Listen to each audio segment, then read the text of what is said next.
For millions of American families, Costco is more than a store. It is Saturday mornings spent hunting for bargains. It is a freezer full of bulk packs that stretch the budget. It is the hot dog combo you grab after walking miles of aisles. For many, Costco feels almost like part of the household. But here's the truth. Most shoppers never stop to ask, is Costco really as safe and friendly as it seems? Behind the friendly greeter at the door and the cheap chicken in your cart, the company runs a business model built on tactics that may not always serve the customer. Some of these are so well hidden that even longtime members are shocked to learn Costco has faced recalls that put families at real risk. That is why we are here. In this video, we are pulling back the curtain to show you 5 secrets Costco would rather you did not know. Watch until the end because one of these secrets could change the way you shop forever. 1. Basket trap. Costco's first mistake shows up right where you feel safest, the bargain that greets your cart. The hot dog combo, the rotisserie chicken, the price looks friendly, the habit feels harmless. But those headline deals are not a gift. They are bait. Former Chief Financial Officer Richard Galanti said it out loud. When other grocers raised their chicken to $5.99, Costco chose to eat $30 to $40 million a year to keep it at $4.99. That was in a call reported by Time in late spring of 2015. The point was not profit on the chicken. The point was everything you would buy after the chicken. And most shoppers do just that. Professor John Longo at Rutgers put it in plain words to the hustle. Very few people simply buy the chicken and leave. That one line explains the floor plan, the sample tables, the tall stacks, and the long walk. You come for one thing. You leave with a trunk full. Now add the membership. Costco's model is simple. The fee comes first, the shopping comes second. In the company's 2024 annual report, membership fees reached about $4,828 million. Renewal rates in the United States and Canada sat around the low 90% range. That is not just loyalty, that is inertia working for the house. Here's how the trap tightens. The membership price went up in early September of 2024. Gold Star moved to $65 a year. Executive moved to $130. Costco announced it in July and framed it as the first bump in years. For many members, that letter lands and the card renews by habit. You have already paid, so you push yourself to make it worth it. Behavioral economists have a name for that pressure. It is the sunk cost effect. You spend more because you already spent something to get in the door. The bargains make it feel like you are winning. But the math says otherwise. Costco can sell a few famous items at a loss, then pull you across higher margin categories and oversized packs that lift the total ticket. Those paper towels you never finish. The second tub of dip no one asked for. The giant box of breakfast bars that go stale in the pantry. One cheap bird sets the hook. 20 other items reel in the profit. Look at the psychology layered into the experience. The treasure hunt aisle that changes every trip. The seasonal palette that looks here today, gone tomorrow. Scarcity nudges you to grab now. The price tags with odd endings that promise a deal if you know the code. The samples that warm you up to try something new. The food court that anchors a family ritual at the end of a long shop. None of this is an accident. It is a system built to move your feet and soften your guard. Even the word free twists our judgment. Behavioral economist Dan Ariely put it this way: zero is not just another price.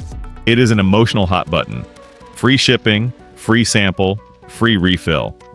When something feels free, we stop weighing the trade-offs with the same care. In a warehouse where the entry fee is already paid, the pull of free gets even stronger. Costco's own finance chief underlined the durability of the bait. In late May of 2024, on his first earnings call, Gary Millerchip called the $1.50 hot dog price safe. That is not charity, that is strategy. Keep the symbol price frozen. Keep the crowd coming. The chicken keeps its sticker. The cart keeps growing. Here's what this means for you if you are watching your budget, your storage space, and your time. First, treat the famous bargains as signs, not signals. They point you in. They do not tell you the trip makes sense. Second, set a list before you go and stick to it. Bulk only pays if you finish the product before it spoils or bores you. Third, do the membership math every single year. If your household does not buy enough to beat that $65 or $130, do not let habit make the call for you. Fourth, beware of the deal story in your head. A low price on a big pack is not a win if half of it ends up in the trash. And remember, the company is clear about where the money comes from. In that same 2024 annual report, Costco stresses that membership loyalty and renewal rates materially influence profitability. When a retailer tells you the fee is the engine, believe them. None of this says Costco has no value. It says the value is uneven and the rules are not written for you. They are written for the warehouse. The loss leaders are there to start a journey. The journey is designed to end at the register with a bigger bill than you planned. So ask yourself a blunt question before you grab the bird or stand in the food court line. If the hot dog and the chicken were gone tomorrow, would you still make the trip? If the answer is no, then the bargain is leading you, not the other way around. Eventually, the cheapest meal in the building may be the most expensive trick. 2. Kirkland Unmasked. Kirkland feels safe. The white label, the bold script, the quiet promise that someone at the warehouse already did the homework, coffee that mirrors the big name, batteries that just keep going, olive oil that looks classy on the counter. You see it, you trust it, you load the cart. Now the shatter. Kirkland is not a factory. It is a private label. Behind that logo sit different makers in different places under different contracts. Those makers can change without warning. The blend can change. The plant can change. What poured smooth last winter can taste off this fall, even though the label looks the same. For a family on a budget, that swap is not small. It is breakfast pushed to the trash and a week of do-overs. Some winds built the halo. Kirkland coffee has been sold as roasted by Starbucks. Years ago, Costco's chief executive acknowledged on local television that Duracell produces Kirkland batteries. Those stories fed a powerful belief, same guts, lower price. But the supply map moves. A partner today may be a memory tomorrow, and when the contract shifts, the product can shift with it. The consequences show up first in your routine. A giant box that used to taste right now lands wrong. Pasta cooks softer or clumps quicker. A jar opens with more force than arthritic hands can manage. A vitamin changes coating and becomes harder to swallow. Small design tweaks turn into daily friction when you buy by the case. The label did not warn you, it rarely does. They show up in your waste too. Bulk only pays when you finish. A quiet supplier change can turn a winner into a dud overnight. You grin and bear it for a few mornings. Then half a tub goes out. That is not savings. That is loss disguised as value. Safety is the hardest lesson. In recent seasons, frozen organic strawberries under the Kirkland name were recalled over hepatitis A concerns linked to a supplier. Earlier, other Kirkland and Costco-sold products were pulled for contamination issues tied to outside processors. The label did not cause the risk. The chain did. But a private label spread across many co-packers means your kitchen meets the risk before you meet the notice. The myths complicate it further. Fans swear the vodka is Grey Goose in disguise. Grey Goose has publicly rejected that idea. Others say every Kirkland product is secretly a famous brand with the price trimmed. Industry analysts have been clear for years, even when a national brand fills a private label bottle, that does not mean the recipe is identical. Specifications can differ, sourcing can differ, oversight can differ. The result can drink the same in one batch and drift in the next. If you care for kids or for aging parents, those drifts matter. A cereal that suddenly runs sweeter can spike behavior or blood sugar. A detergent that changes surfactants can itch. A can with a slightly sharper rim can cut a thumb. Tiny details become big when the package count stretches across a month. So how do you use Kirkland without letting it use you? Keep the rules short and firm, then move on. Buy one before you buy many. Read the back, not just the front. Note the country of origin, ingredient, order, and lot. Taste and test before you tower your pantry. Return what disappoints. That counter is there for a reason. Match package size to your real pace, not to the price tag's thrill. Now save room in your head for what insiders and makers have actually said. The battery story did not begin on a message board.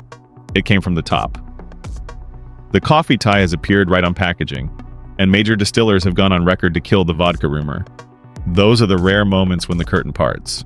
The rest of the time, you're shopping a moving target. The financial incentive behind that movement is obvious. Private label lets a retailer flex. It can push national brands to sharpen their pencils. It can fill gaps when supply is tight. It can pad margins when the world jolts. That is why the catalog keeps expanding. That is why the white label reaches into aisles it never touched 10 years ago. For Costco, it is smart. For you, it is only smart when the contents match your standards right now, not last year. There is also a spending trap that hides in human nature. Score one great Kirkland product, and your brain writes a shortcut. The white label equals a green light. You start swapping by habit, not by trial. A so-so ketchup slips into the cart. A laundry soap that leaves a film. A multivitamin with a new aftertaste. None of those is a disaster alone. Together, they drain money and patience. The fix is not complicated. Slow one beat, test one unit, then scale. None of this erases the good. Kirkland can be a steal on basics where brand premiums add nothing. Paper goods, pantry staples, some personal care. It can also be a headache when contracts change or when the bulk size outruns your household. The power sits with you only if you treat the label as a question, not an answer. So keep the white label in your kit, not on a pedestal. Kirkland can be a gem. It can also be a gamble. The difference is hidden behind the logo and it moves with the market. Build a pause into your routine. Check for small tells on the package. Buy one before you buy many. Taste before you trust. And when the next batch goes sideways, do not argue with yourself at the sink. Take it back. If the label will not name the maker, it is not a bargain, it is a bet. 3. The recall you never hear in time. If the first two secrets live out on the aisle, this one is different. It waits at your kitchen table. It hides in the freezer drawer. It sits in a bowl on the counter. And it proves that the most dangerous part of a warehouse club is not the checkout line. It is the moment the food reaches home. Start with the chicken salad that felt like a shortcut to dinner. In late autumn of 2015, the Centers for Disease Control tied an E. coli O.157 outbreak to Costco rotisserie chicken salad. 19 people across 7 states got sick. 5 went to the hospital. Investigators chased the contamination back to a celery and onion blend from Taylor Farms that went into the salad. Costco pulled every container and worked the phones and emails. The message traveled fast, but the exposure had traveled faster. Go back a little further. In 2013, frozen mixed berries sold at Costco under the Townsend Farms name were linked to a multi-state hepatitis A outbreak. More than 160 people were infected. Health departments urged anyone who bought that blend to get a hepatitis, a shot within 2 weeks of exposure. Costco did something most stores cannot do. It used its membership records to identify likely buyers and send alerts. Again, that is an advantage. Again, it arrived after families had already scooped the berries into a smoothie. Come forward to 2023. Kirkland signature organic frozen strawberries were recalled over a hepatitis. A risk tied to imported fruit. Signs went up, notices went out. The Food and Drug Administration traced the problem back through import records and supplier audits.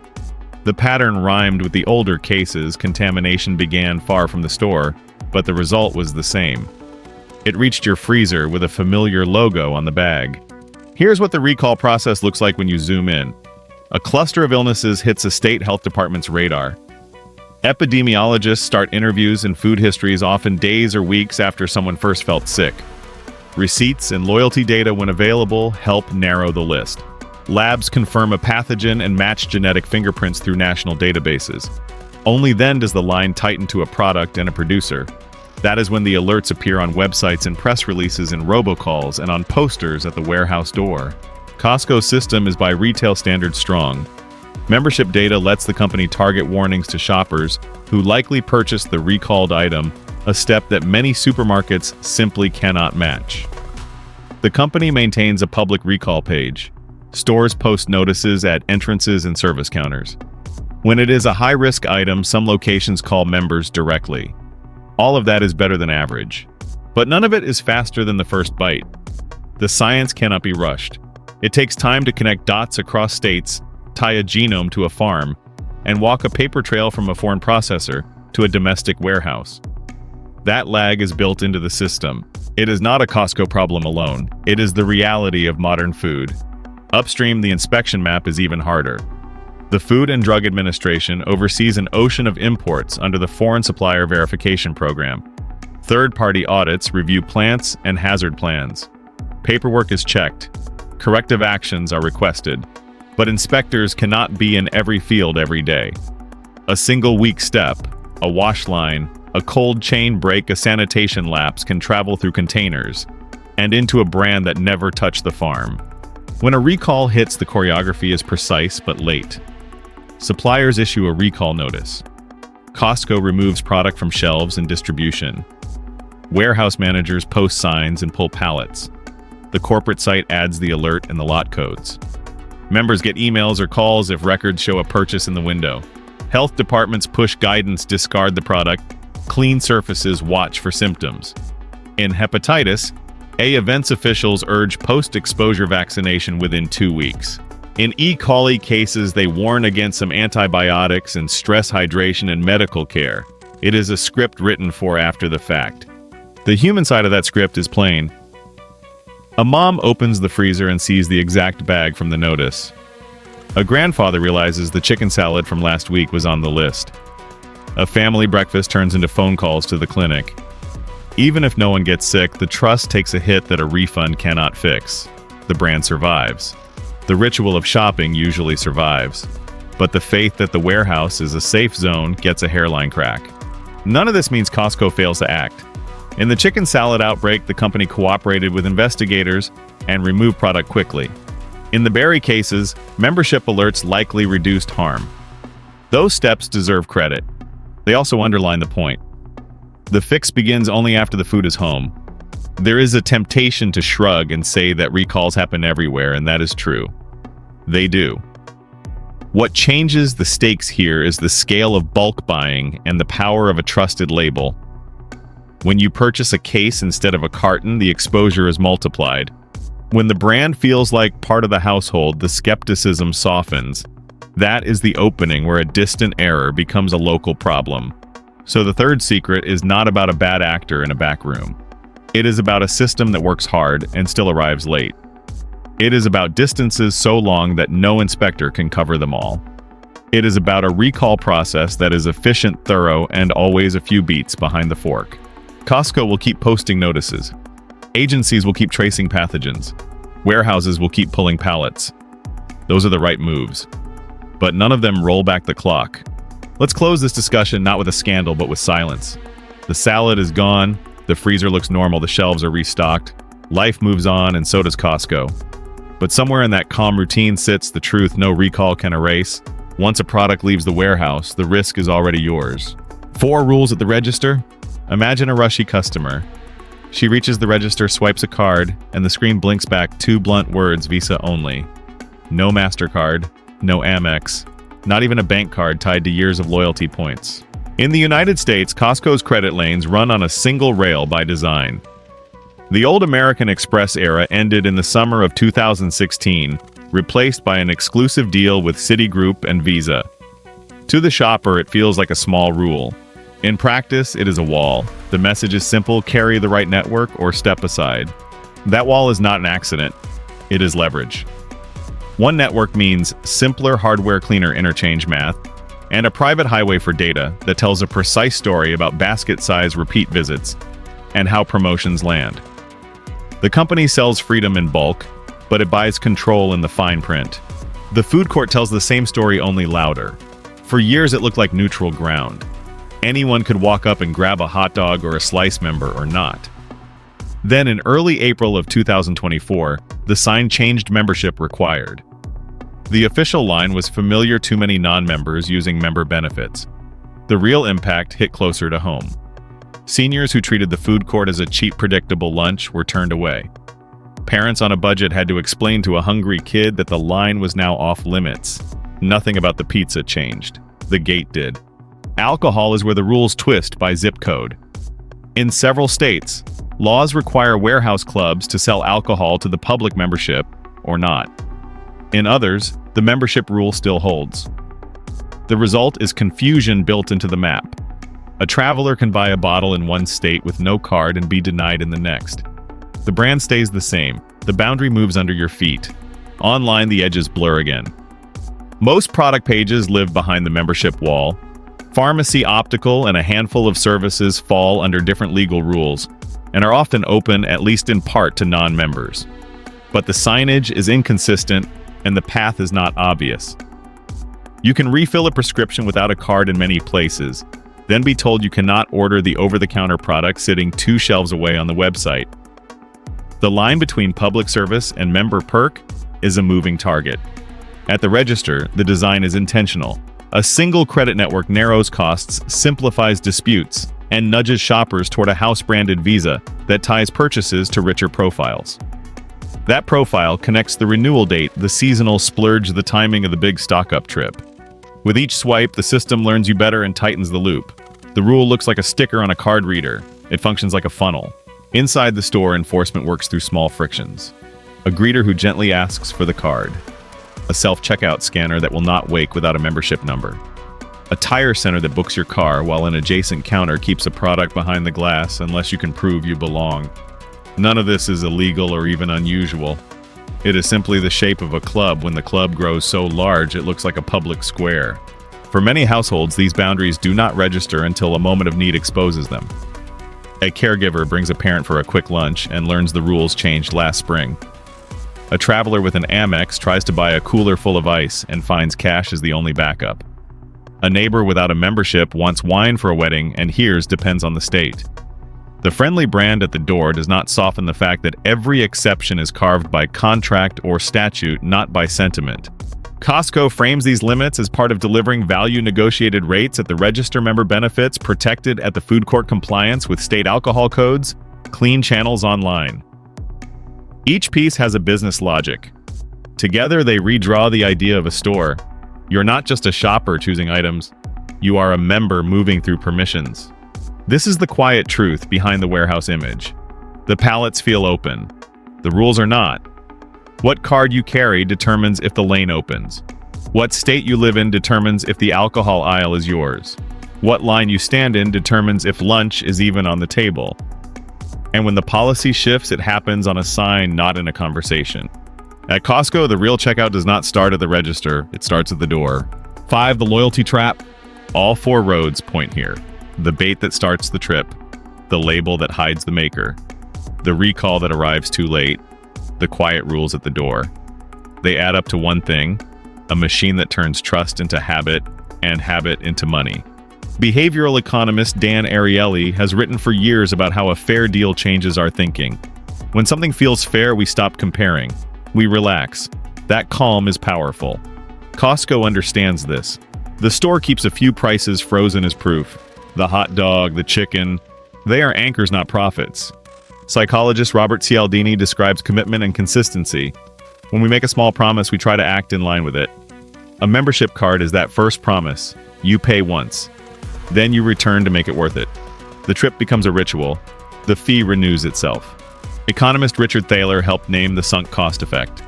Pay first, and you justify the payment later. Bulk buying deepens that feeling. You stock the pantry. You tell yourself the savings are locked in. You feel smart even when the waste bin says otherwise. Barry Schwartz wrote about the paradox of choice. Too many options drain us. Costco flips that on its head. Fewer brands, fewer sizes, big pallets, bare floors. The message is simple, no tricks here. That setting lowers your guard. It speeds the yes. Sheena Iyengar's research on choice shows the same arc. Fewer choices can raise the chance that we buy. Costco's tight mix does that job. The treasure hunt aisle adds the spark. You go in for paper towels and leave with a jacket, a blender, and a story about how rare they were. Former finance chief Richard Galanti has said the goal is renewal. Not once. Over and over. That is the engine. The company can sell a few famous items at a loss because the membership fee fills the tank. The fee is steady. Your baskets are the bonus. Now pull the pieces together. The loss leaders win your heart. The house label promises value and sometimes delivers it. The recall system proves the company is responsive, but only after risk crosses your doorstep. The payment and access rules shape who gets in what card they use and how the data flows. Each part seems small. Together they create a loop. There is no cartoon villain here, there is design. The floor plan slows your steps, the samples warm you up. The bright prices on big signs tell a simple story. The returns desk makes you feel safe. The Visa line makes the checkout clean and the data cleaner. The result is a store that looks like freedom and works like a funnel. Listen to what the scholars have taught us. Habit is sticky. Fair feels safe. Fewer choices mean faster choices. Sunk costs keep us in our lane. None of that is illegal. Much of it is clever. All of it is human. So the fifth secret is not another aisle. It is a mirror. Costco is not just selling goods. It is selling a pattern. A year after year pattern. A card on a key ring. A route through the same doors, past the same anchors, toward the same feeling of a deal well won. You can admire the craft and still see the truth. The warehouse earns your faith, then spends it. The price tags tell one story, the pattern tells another. It says you will be back. It says you will bring friends. It says the loop will hold. You think you're buying in bulk. What you are really buying is a belief. And at Costco, loyalty is not a side effect. It is the product. In the end, Costco is not a villain. It's a mirror showing how modern shopping shapes us more than we realize. The bright aisles, the cheap chicken, the steady smile at the door, all built to earn our trust, to make loyalty feel like common sense. But knowing the tricks changes everything. When you see the system, it stops working on you. You start walking slower. You start buying wiser. You ask questions before the swipe, not after. And that's where the real power lives, not in a membership card, not in a sale sign, but in the moment you decide what's worth your trust. Because no matter how well they hide the fine print, your eyes are still your own. Stay sharp, stay curious.